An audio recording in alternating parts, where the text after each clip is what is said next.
Kung lubog ka sa utang, ito po langis nito ang dapat meron kayo. Meron po siya mga bossing ko na ugat na gumagalaw. Yan yung sandugok. Ugat po yan na gumagalaw, nagtatawag po yan ng maraming pera at nagtataboy ng malas.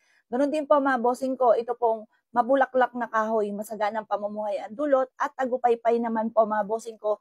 Yan po yung sahod yaman, nag-a-attract yan ng swerte lalo na sa pera at tinataboy niya ang mga kamalasan.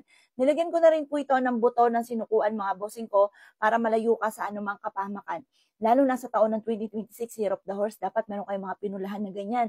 Yan po yung mag-a-attract ng swerte. Dahil Year of the Horse, fire mga bossing. Kaya kailangan meron kang pula mga boss dahil pantaboy ng malas. Dahil sa 2026 Year of the Horse, mas madidrain. Kaya kailangan meron kang alternative na mga pamamaraan na mga kagaya na pang-attract ng pera, ng swerte, pantaboy ng mga kamalasan, kagaya po nito. Kasi yung mga, halimbawa ngayon, konti ang pera ninyo, lalo kung uunti yan sa taon ng 2026, dahil yan po ay fire. Tapos nagiging mainitin din ang ulo ng bawat miyembro ng pamilya.